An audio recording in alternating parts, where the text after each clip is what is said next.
Hi there, this is Dante, and welcome to the Just Saying Time Post Show. It is Saturday, December 30th, 2023, and tonight I'll be talking about AEW World's End, but I am not alone. Joining me for this review is Michael, 101591. How you doing, everybody? Always a pleasure coming on to Tilla's, reviews here, and they're just very fun to do with her. Thank you Thanks. once again. I Thanks. appreciate it. I enjoy having you on the show. Let's talk about this main event and the way things went down because we have a lot to talk about tonight's show. It was something, I will say that much right now. The main event being the AEW World Title match, MJF versus Samoa Joe in MJF's hometown of Long Island, the LI here. Now, before we get into what happened, who walked out as champion, let's talk about the ending. At the very end, after everything was said and done, the masked men come out and they take Adam Cole, baby, who had accompanied MJF and MJF like hostage, like they're holding each other back. And the moment of truth is finally revealed, as long suspected. I've been saying for weeks, if anybody's been watching my AEW Dynamite reviews, I've been saying 4 weeks that the devil was Adam Cole, baby. And the masked men were Roderick Strong and the Kingdom. And I was right. I was not expecting to be Wardlow. So as we can see by the picture, here's all of them together. Like I said, the Kingdom and Roderick Strong was expected, and Adam Cole was the devil. And here's them standing over MJF. So I was not surprised by this. What about you? I was not surprised by this. I knew it was going to be Adam Cole, and people online in the IWC, they were saying, "Oh, it could be Adam Cole. It could be maybe Jack Perry. It could be also Wardlow." And unfortunately, it was Adam Cole. And you could put the pieces together because of the promos that Adam Cole did when he was with the Kingdom, when Roderick Strong was basically wanting Adam Cole to be his maid, and going, Adam, Adam. So you put that promo and those two together. Obviously, Adam Cole, was the devil. So, but not to mention, Adam Cole was the one who encouraged MJF to accept Samoa Joe's deal. He encouraged him, he egged him on, told him to grant Samoa Joe the title shot, was just really like trying to encourage MJF to give Samoa Joe the benefit of the doubt. And as we saw this past Wednesday, Samoa Joe was working with the devil.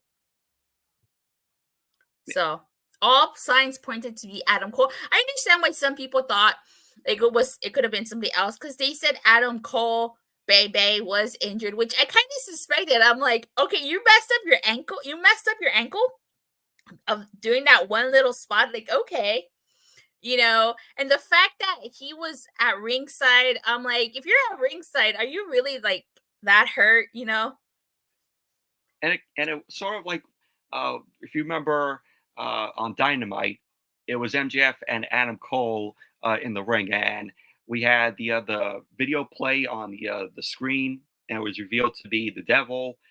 Like at that point, I'm like, all right, is this really Adam Cole, as the devil, or is this just somebody else, trying to be the devil? It was like playing with your head, a little bit, like Got a red herring. Yeah, a red herring. Yeah, definitely. They were definitely trying to throw you off the guard. They were definitely trying to make it seem not as obvious that it was Adam Cole, but it was so obvious that it was Adam Cole. It fit him perfectly. I can't wait to see what they're gonna do with Adam Cole and the Kingdom here now. It's gonna get really interesting. Yes. Now, I will say I did not like the execution of this. I did not like the fact that the lights went out and then Adam Cole was just sitting there. I feel like instead of turning off the lights, they should have had, Adam Cole, like Usual Suspects, where he's walking at the end of the street and then all of a sudden, like he's walking like, he starts the detective starts putting everything together. Like they should have like kind of like done it in a way where like Adam Cole's like, you know, using his crutches, and then all of a sudden he throws his crutches to the ground and like stands on 2 feet. I didn't like the execution of it. Do you get what I'm saying? I agree. I think the execution should have been handled a little bit better. Like when the lights went out, you just have the person with the devil mask on, and then that person takes off the devil mask, and then you get your reveal right there, like oh, like that, like you're surprised.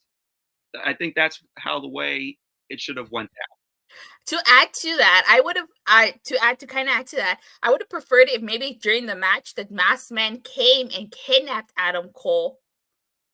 And then like they came out and then the lights came off, the devil guy is right there, and then like you said, he pulls it off and it's Adam Cole, baby. I like your execution there. See, that was could have been a much better execution than what we got. Better than what Tony Khan was trying to give us. Exactly. Well, I'm not upset at that Adam Cole was the devil. I am a little disappointed with the execution of it. I think, like I said, it was long obvious that Adam Cole was the devil here. Tony Khan, you dropped the ball on the execution. Yes, definitely. But let's talk about this main event, though. The main event was freaking phenomenal. You know, there was a part of me, like, I know MJF is injured. I think it was reported that he got injured during his full year match. Mm-hmm. But there was a part of me that was like, okay, is MJF really going to lose in his hometown? Like, you know what I'm saying? Yeah. Yeah, I wasn't thinking he was going to lose in his hometown, but I honestly kind of thought that Samoa Joe needed to win this. At least he relinquished that TV title for no reason. Yeah. Michael Chow TV. Hey, Michael. Thank goodness his awful storyline is over. This story arc sucked, baby. Oh, my God. So, one of my favorite spots in this match was when MJF gives Samoa Joe the F5. And they don't say it by name. Yeah. I thought that was pretty cool. I thought so, too. Now, Samoa Joe wins, and he's now the new AEW World Champion. And I really like the fact that they made Samoa Joe put MJF to sleep, and MJF did not tap out. He wasn't pinned. He got put to sleep. I really like that. Yeah, I really liked how the way that was handled. I mean, I don't want to see MJF take a pin or anything like that. Same. So Fightful Select does report, expect MJF to be off TV for a while immediately, if not almost immediately. MJF had sustained a plethora of injuries during his AEW title run, but was adamant that he wanted to see it through. So there you go. So he is going to be taken off TV. It doesn't say for how long. I would say maybe he'll probably be back before Revolution. Yeah. I think that when he comes back, it's going to set up maybe him versus Adam Cole. I think that will be your Revolution match. We're probably gonna get an explanation as to how Samoa Joe ties in with Adam Cole and the Kingdom and Warlow here. Yeah, I gotta say, Michael Chow with this comment, I'm like that was awesome. That story arc did not suck. It was awesome. Seeing MJF and Adam Cole there. It was something different. Were you surprised for Warlow? Because I was expecting maybe like a returning Kyle O'Reilly, maybe a Bobby Fish. I was not expecting Warlow. Yeah, I was not expecting that either. I mean, Warlow did have MJF's name on his tape that he wrapped his hand around on that one edition of Dynamite. He did. But overall, I thought it was a great main event. I thought it was a very good match too. Yeah, very good match. All right, now this is another thing I want to talk about before we get into the full show review. There were two more things, actually. I want to talk about this 20-man battle royal, and then let me see. Samoa Joe is the equivalent to Solo Sikoa in the bloodline for Adam Cole. Okay. That's pretty tolerable. Yeah. Let's talk about this 20-man battle royal. I know I'm jumping around here a little bit, but this is important. So, Killswitch, or as we all used to know him, Luchasaurus, made his grand return in this match. And let me tell you, when he came out, I was like, oh my God, I think it's going to be kind of obvious who's going to win this. So, it's no surprise that he did win. It came down to him and Trent Beretta because, Trent Beretta backstabbed Danhausen and threw him over the rope. I'm like, did I care? No. But it's important because that plays into the no DQ match for I put no match, my bad. No DQ match for TNT title, Adam Copeland versus Christian Cage. This was a fucking amazing match. Like, I really love this. You know, they kind of alluded to the fact that Adam Copeland was wearing his WrestleMania 22 gear. Remember, that was the year that he faced Mick Foley. Yep. And that was That the was a year that great he match. put Mick Foley through that flaming table. They tried to recreate it here, but it seems like it kind of botched a little bit because the flame went out. And commentary tried to, salvage that by explaining why the flame went out. Nick Wayne went through that table. He kind of botched going through that table because he landed on the back side of the table, and then it just flipped over. I think they were trying to go for that Mick Foley spot there, but then Yeah, I it think so just too. botched. It just failed. So the thing that I really liked about this was that Adam Copeland won with using Christian Cage's own kill switch on him. I really like that. But what I thought cheapened this was the fact that Killswitch came out and he basically gave his opportunity to Christian Cage. And Christian Cage walked out as TNT champion. So I really dislike that because I felt like they could have used that opportunity to have Killswitch become Luchasaurus again and turn babyface. And now here you have him again. Like, really? What a waste! What a waste this was. Yeah, it was. Awful. It says the table fire going out must have been set up by the same guys to set up the exploding barbed wire ring. We don't talk about that. Yeah, 3, 2, 1. It was just pyro. It was just little sparkles going off. Yeah, we all want to forget about that. Let me see. It says Devil storyline had promised, but switched way too long. Just glad it was Adam Cole. If Vince booked it, the Devil would have been Hornswoggle, I'm sure. His illegitimate son. Yeah. You all remember that. But I was not a huge fan of Christian Cage recapturing this title so quickly. I kind of thought that they were going to wait. And I kind of thought that maybe like Killswitch was going to be like, no, I'm going to take this opportunity. Because remember, Christian Cage basically stole that title from Luchasaurus. He pinned him in that three-way match. So, and I kind of thought back to what Adam Copeland told Christian Cage, that was only a matter of time before Luchasaurus and Nick Wayne turned on Christian Cage. I thought this was going to be Luchasaurus' moment, but it wasn't. So was really disappointed. So then why have the 20-man battle royal if this was going to happen? You get me? Kind of a waste. Yeah, it just made that battle royal seem pointless. And I thought for a second that Luchasaurus or Killswitch, whatever you want to call him, I thought he was going to turn on Christian Cage there. I thought he was going to hit him with the contract, Same. and then just turn babyface on Christian. But Christian forced him to give him the contract, and so that's when we got Christian Cage fighting Adam Copeland again and winning back the TNT Championship. Awful. Made no sense. It made no sense. Awful. All right, let's get into this. So 0 Hour kicked off with Willow Nightingale versus Kris Statlander. I thought this was a really great match. I was a little surprised by the outcome. Willow Nightingale won this. And normally, I thought Kris Statlander was going to take this because, AEW doesn't really allow wrestlers to lose in their hometown. So a little surprised by that. I was surprised by that too, because you have to have Kris Statlander there because it's in her hometown, and the crowd is going to get behind her. And unfortunately, they gave the win to Willow Nightingale, which I was surprised by. Because you're having your hometown girl lose in her hometown of Long Island. That's true. The LI. But we all know WWE does that at points. So that's true.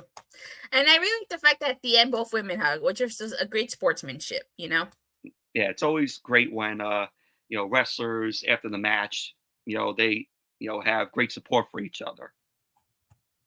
Yes. Okay. Let's see. Michael Chow TV says Christian cashed in Money in the Bank. People who didn't watch the pre-show confused as fuck. Yeah, they probably were. If you didn't watch 0 Hour, you were probably scratching your head like, what? How did this happen? What? So, you sure Michael Chow wasn't watching Money in the Bank? Well, what else would you call that? Also on Zero Hour, we had the FTW rules match for the FTW title, Hook versus Wheeler Yuta. I thought this was interesting because you had the FTW, you have the FT title that's being defended, and yet Wheeler Yuta is pure champion. The Ring of Honor pure champion. Yeah, they are the Ring of Honor pure champion. So I feel like they were kind of opposites, you know?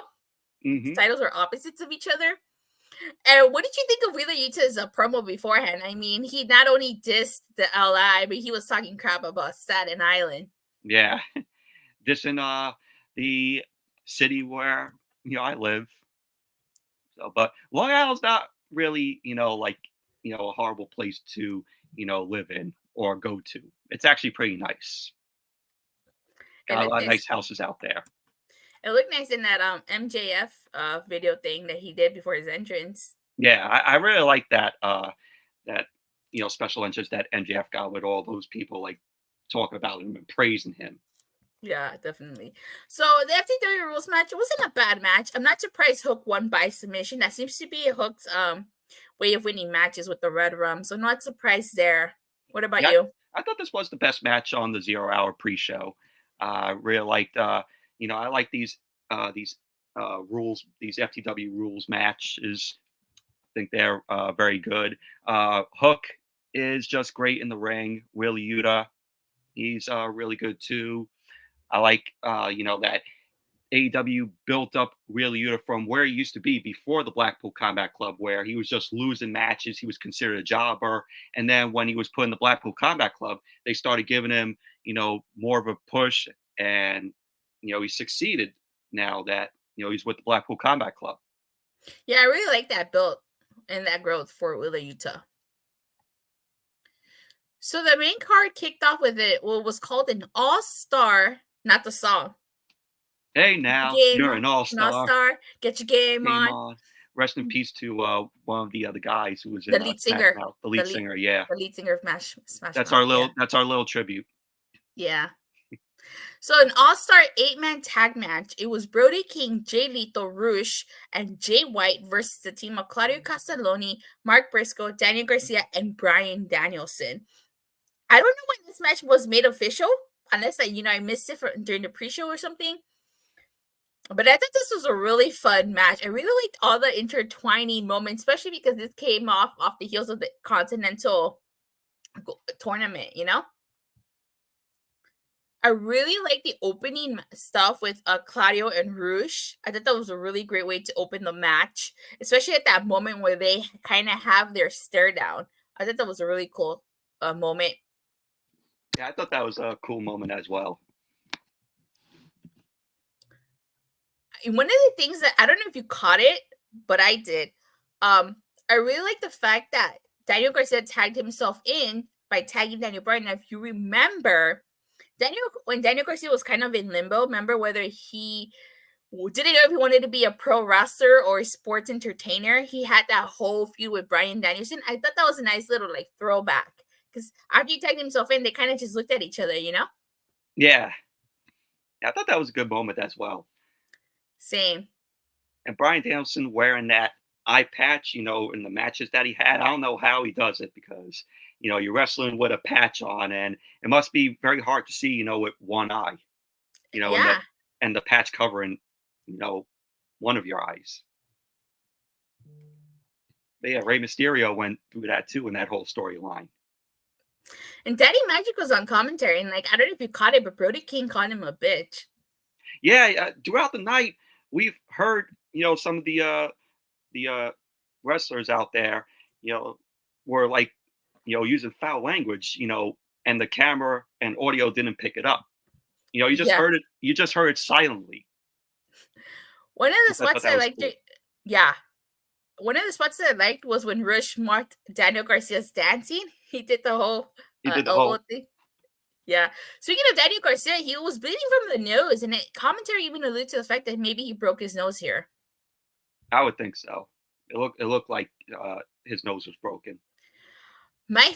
I have to say, like, I really love the finish towards this. Everybody was hitting their finisher. Like, you had Jay White hitting the Blade Runner on Bryan Danielson. You had Brody King hitting the lariat on Claudio. I thought that was a really, like, that ending sequence was really, Very really great cool. spot there.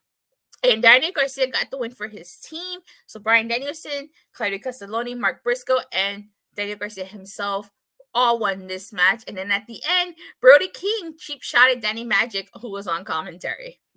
You gotta love Daddy Magic when he's on commentary. He has that whole energy to him. Even when he does his promos, he has that great energy into them. Like, oh yeah, I want to say this and say that, and then he gets excited.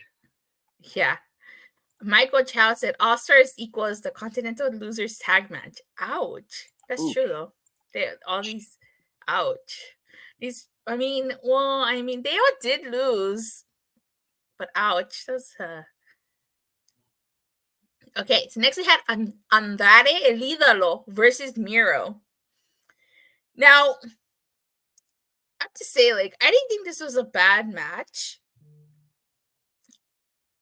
I thought it was decent. Huh?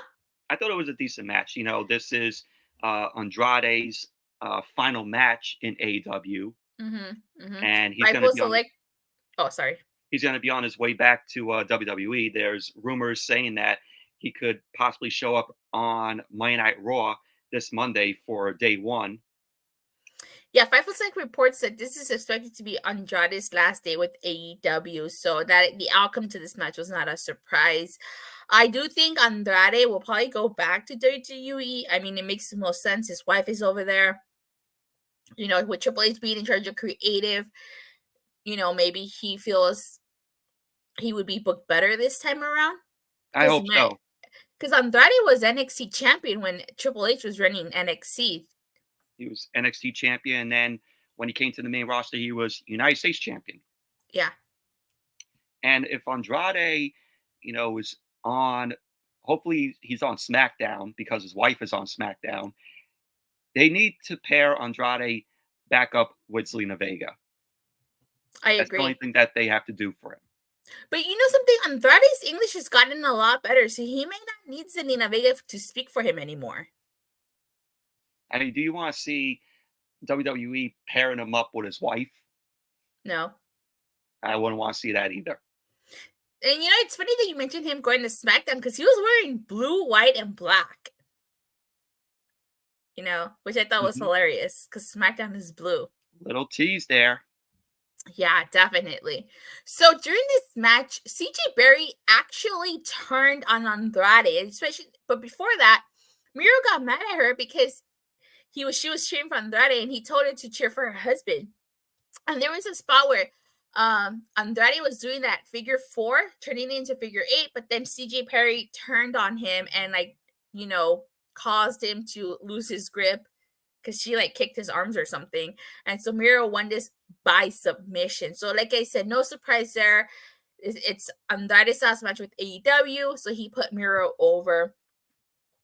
I thought it was a decent way for Andrade to go out. Same. You know, for AEW. CJ Perry, you know, doing that. I obviously knew that was going to happen. There was no way that CJ was going to be, you know, with Andrade. And, you know, since this is Andrade's final match in AEW, this is Tony Khan booking CJ Perry to be back with Miro. So CJ Perry is going to manage her husband. Yeah, you know, I saw that coming. Like, I honestly don't doubt that this is not what's going to reunite them, you know? They're definitely going to get reunited after this match. For sure. Yeah. So you had the AEW Women's World Title match. It was Timeless Toni Storm versus Riho. This was actually a really fun match. I really like this match. I especially like the spot Luther put Toni Storm on his shoulders and, like, she took out Riho with that. That was great. Yeah, actually, it was really fun. Timeless Toni Storm. This is the best interpretation of Toni Storm ever. She has an awesome intro. I think she has one of the best intros next to Julia Hart. The best entrances next to Julia Hart. And I just love, you know, when she delivers promos, her accent. You know, timeless. It's timeless. Yeah. So no surprise Toni Storm won this. No surprise. I knew that she was going to win it. Same. Same here. I feel like they're really gonna set her up with Mariah May, to kind of like take the title off of her here, even though Thunder Rosa makes the most sense because Thunder Rosa never lost that title. So I feel like they probably, speaking of Thunder Rosa, I feel like somewhere down the line, Toni Storm is gonna feud with her.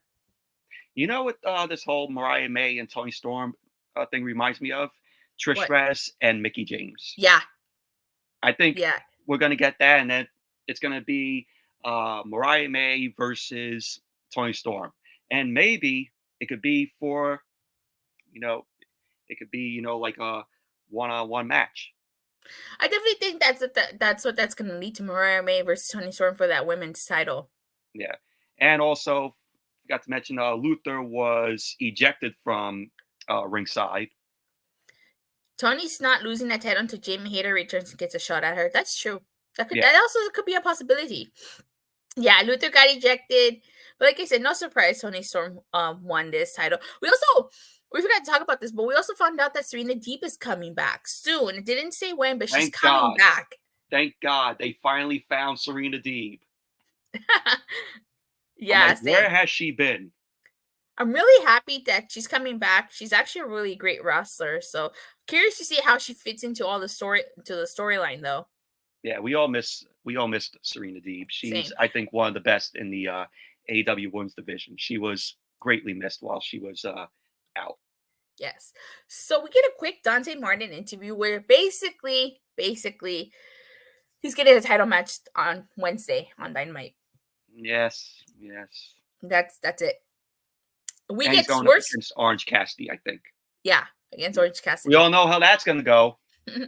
We get Swerve Strickland versus Dustin Rhodes. Now, this match was originally supposed to be Swerve Strickland versus the long-awaited Swerve Strickland versus Keith Lee, but according to what they said on 0 Hour, Keith Lee was not medically cleared to compete, which sucked because we have been waiting for this match for over a year. That was the match that we were looking forward. This match in itself was not bad, but this is not the match we wanted to see. I thought it was just very mid, in my opinion, this match.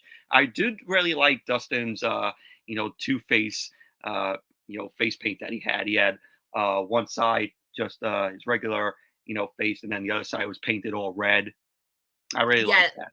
That was really cool. Now, at the beginning, it seemed like this match wasn't going to happen because they did the whole cinder block ankle spot here. So I was like, okay, that's it. Makes sense because this match was supposed to be Keith Lee. But no, the match did happen. And of course, Swerve Strickland was victorious. But again, it was supposed to be Swerve Strickland versus Keith Lee. That's the match we still haven't seen. And hopefully we get it soon. Let's see here. Timeless Toni Storm is the best thing going on right now in AEW. Bringing David Arquette or Freddie Prinze Jr. for some video promos. They need to go full Hollywood with this. No. So I have to say, to add to your comment, I was really disappointed when they came here for Full Gear, that they didn't go all out for her entrance. Like, they kept talking about her Hollywood homecoming, but she didn't get a limo, she didn't get a red carpet, she didn't get spotlights. I mean, you missed your chance to go all out. No pun intended, all out with her entrance. And they did Ben Mankiewicz, that whole thing that he did for Timeless Toni Storm. True. Turner Classic Movies, and I like Turner Classic Movies, so it was good to see Ben Mankiewicz do a little promo for Toni Storm there. Yeah, that was really cool. We're getting an 8-man tag match. It was Kris Jericho, Sammy Guevara, Darby Allin and Sting versus Ricky Starks, Big Bill, Powerhouse Hobbs, and Konosuke Takeshita. Now, before we get into this match, the crowd was really turned on Jericho. Like, they were booing him. There's a reason for that. We're not going to get too detailed into why they were booing him, but some stuff apparently was being said about Jericho, but we're not going to get into it. Yeah. Yeah, there's nothing official as of that yet. Yeah. What did you think of this match? I thought it was a very fun match. Sammy Guevara, was there, tagging with, Jericho, and Darby Allin and Sting. Unfortunately, this is going to be Sting. This was Sting's final match in New York because, of course, he's going to have his retirement match at Revolution. But I thought it was pretty cool to see Jericho and Guevara teaming up again. Nice little reunion for this match.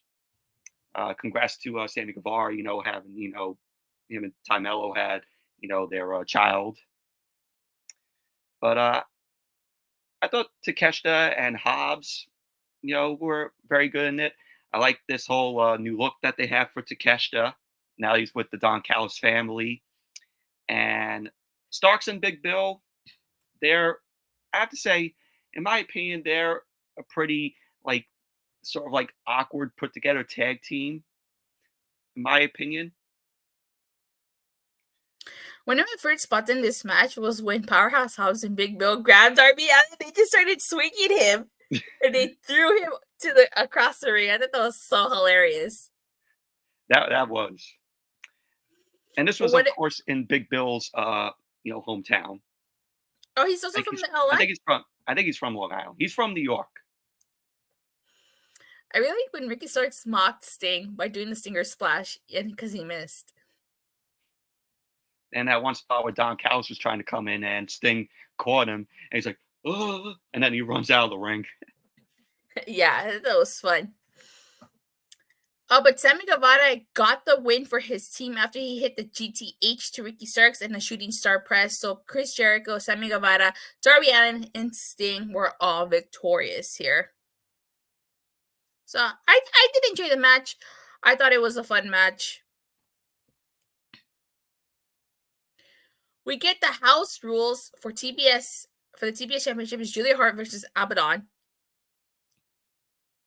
This match was okay. It wasn't too bad. It seems like Sky Blue and Julia Hart have formed some type of alliance because Julia Hart helped. Sky Blue helped Julia Hart retain. When Julia Hart was distracting the ref, you had Sky Blue come out from under the ring and cheap shot Abaddon, and Julia Hart won with the moonsault press to Abaddon. So, what were your thoughts on this match? My thoughts? Mm-hmm.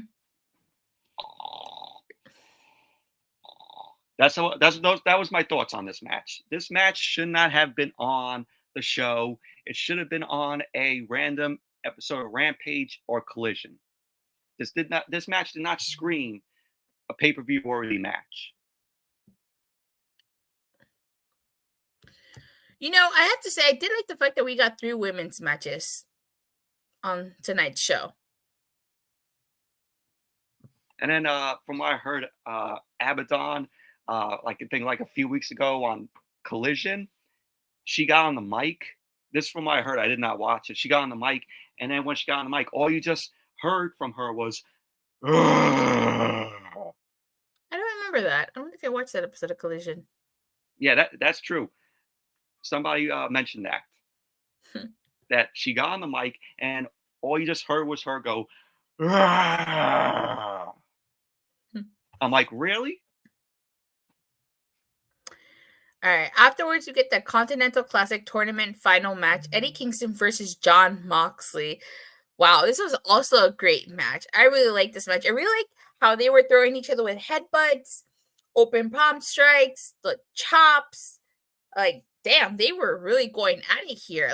That German suplex to paradigm shift on the floor to Eddie Kingston. That looked like it hurt. Yeah, that was great. But you know something? I'm really not surprised Eddie Kingston won this. We were in his home state of New York. And it seemed like, looking back at this, it seemed like this whole tournament was for Eddie Kingston so he could win a Triple Crown title here. Yeah. And I thought that it was a good match as well. Obviously predictable because I knew that they were going to give the win to Eddie Kingston because it's in his home state of New York. So I was not surprised by that. But I thought Moxley and Kingston had, good chemistry, in the ring with each other. They're best friends. Yeah, at the end, Jon Moxley even hugged Eddie Kingston. The crowd was chanting, "You deserve it." And then here's Eddie Kingston holding that new title belt. So he's going to be walking around with 3 titles now? I guess so, yeah. Interesting. I mean, AEW, they have too many titles to like even remember. Yeah. So, but overall, I thought it was a great match. Really great match. I thought it was a very good match as well. Definitely. So since we already talked about the main event, we're going to end the review right there. Overall, on a scale from 1 to a Shawn Spears perfect 10, what would you rate tonight's pay-per-view? I would give it a 7 out of 10. A 7 out of 10. 7 out of 10? Yeah. It was a decent show. I would give it 7.5 out of 10. It started off great. It really, wow, it was phenomenal. But that whole mix up with the TNT title and then Christian Cage winning back immediately, I was not a huge fan of that. There was one spot we forgot to mention. I like in the Copeland and Christian Cage match. Copeland took a jab at Nigel McGuinness because Nigel McGuinness was, all for Christian Cage, and he was like, "Nigel, shut up." Yeah. Like that. That made me laugh.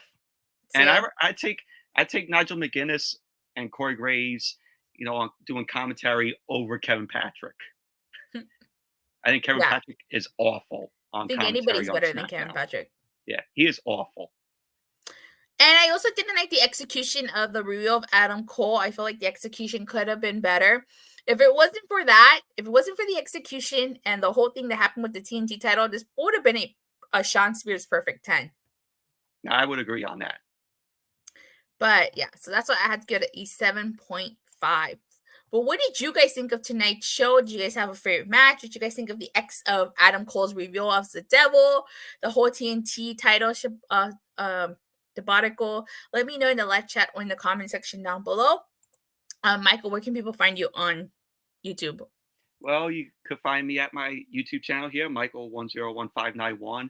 Come over to my channel, subscribe to it. I do movie reviews. I do DVD, Blu-ray, 4K updates. I do WWE reviews, AEW reviews. Raw, SmackDown, Dynamite. Also review the WWE premium live events. Sometimes AEW pay-per-views whenever I have the time to do them because they always end late here on the East Coast.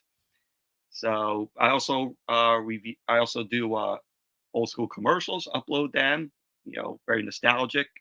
If you guys want to be very nostalgic and have a love for 90s and 2000s commercials and stuff from back in the day, go and check them out. Come over to my channel, subscribe, and have some fun. Yeah, make sure you subscribe to Michael's channel.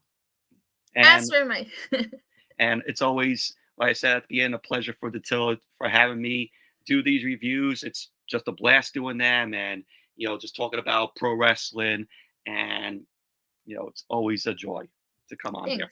Always great having you on here. All right, so with that being said, I will see you guys Monday after day 1. Should be a great show. I know Super Mega Force turns 10 this upcoming year, so it'll be really fun to revisit Super Mega Force 10 years later, see if I still feel the same way about it as I did back then. So I'll be doing those. I should be dropping those recaps starting February to coincide with the anniversaries, and make sure you keep an eye out for that. I also did get the new AEW Upper Deck 2023 unboxing, so that should be coming out. I'm looking forward to that.